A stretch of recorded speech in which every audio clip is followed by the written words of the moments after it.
Welcome back to Red vs. Blue episode summaries. Today, I'll be doing episode 45, New Toys. This will be the last episode in this format where I'm reading off of the script that I have written. The rest will be more improv-based, like my Pokemon ones, being that I don't have time to write a script for every single fucking, little detail that happens in the episode. I'll make it as organized as I can. It's not just gonna be like willy-nilly, like unscripted babbling, but, I don't have 5 hours every day to write out a 1,000-word script. Anyways, episode 45, New Toys.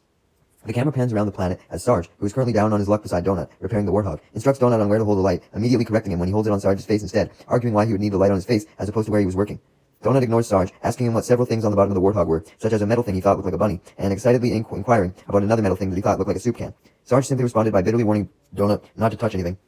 scared of him potentially ruining the Warthog more, before claiming that he finally fixed something, informing the others who were inside and beside the Warthog, who he called fellas, instructing them to give it a crank. He got no response, so he called out for them, angrily questioning what in tarnation they were doing up there, calling them knuckleheads. Unsurprisingly, they were standing around and talking as usual, in the middle of a conversation as Simmons, standing outside the Warthog beside Tucker, argued that he didn't think getting new rims for the Jeep was a good idea, with Griff, inside the Warthog, angrily yelling, "Oh come on," suggesting that if everyone chipped in, they could even get some spinners, kick-ass subs for the speakers, and even new hydraulics. Tucker, convinced by Griff's suggestions, stated he was in, with Simmons angrily questioning why, clearly thinking those enhancements would be pointless.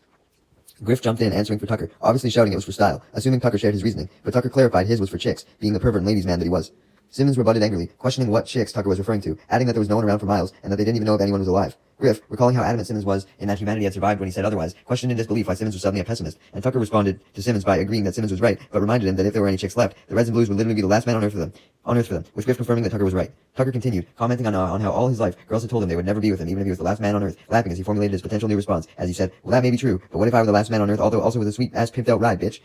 Sarge, still trying to get their attention, now standing up at the front of the Warthog, tiredly sarcastically reminded them that if they were done with their gossiping, he needed help fixing the vehicle, leading Griff to say, "Oh yeah, right," stating he would try giving it a crank, like Sarge had previously asked,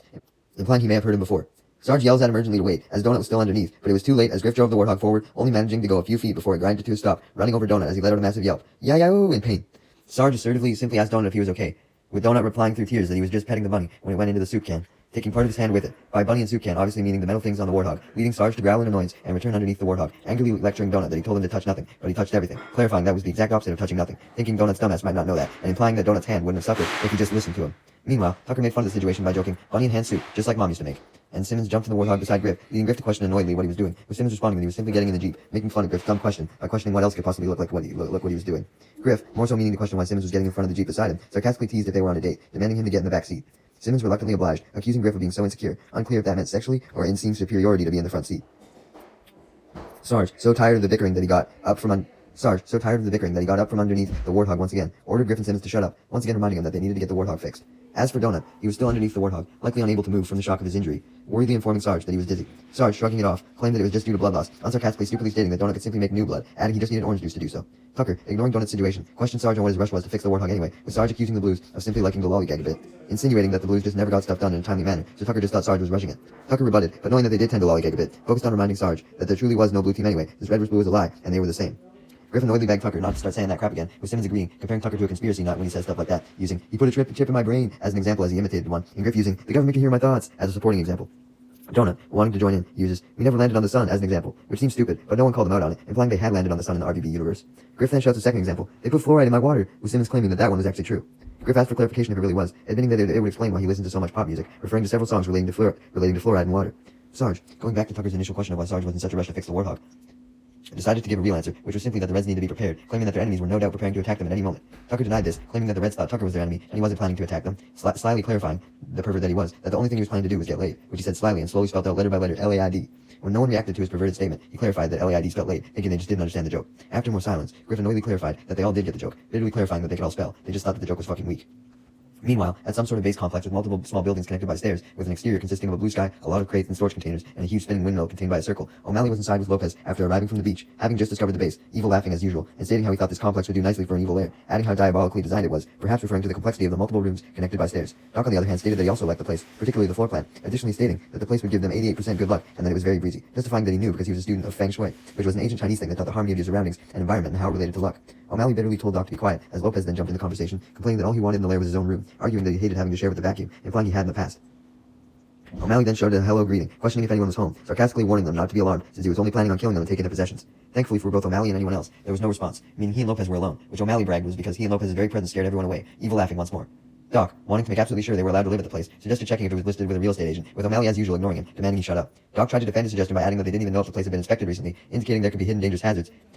such as it needing foundation work, with Lopez adding that it could have mold. O'Malley demands both of them to shut up one more time, tired of their negativity, as he argued the many positives of the place, being that there were machine gun turrets by the outdoor stairs, 2 living quarters with ample closet space, and a short commute to the room which he was going to declare a secret laboratory, clarifying that they were moving in, and that was final, salivating, declaring the place was perfect. Doc agreed with most of the positives, likely aside from the turrets, but questioned what the school district was like, leading Lopez to remind him that they had no children, so it didn't matter, leading Doc to rebuttal that it was important to think about resale value. O'Malley countered, questioning why Doc was thinking about resale value, arguing that their plan was to rule the world, not make prudent investments, with Lopez rebutting that it was important to have a fallback plan, indicating slight doubt that he and O'Malley may actually be able to take over the world, leading O'Malley to simply respond by reiterating that them moving in was final, getting in one last shut up. Doc then checked out the room right next to the main one they were in, which contained a small walkway with a caution sign leading to a large fall on one side and a computer at the end. Doc excitedly pointed out the computer, claiming he could now use it to update his blog after so long, to which Lopez responded by questioning if Doc really had a blog, in disbelief, with Doc clarifying, adding it was great, since it was just like being a real journalist, but without having to worry about liability and accuracy, which he called hassles. O'Malley then jumped in the conversation, demanding that he needed the computer for compiling evil formulas and rebuilding Lopez's weather machine instead, also quickly adding for downloading music, as he continued evil laughing, not wanting to focus on the fact that he wanted to use it for a non-evil feature. Lopez then questioned if anyone wanted a Gmail invite, with Doc eagerly stating he did, leading Lopez to claim that they were very exclusive, despite also stating that he had 4,000. O'Malley then tried to get onto the computer, questioning where the mouse was, not seeing it, calling it the mouse thingy, leading Doc to clarify that it didn't have one, having what he called a rubber red dot thing that he liked to call a nubbin instead, adding that nubbins were way better than mouses, and unintentionally suggestively asking who wanted to touch his nubbin.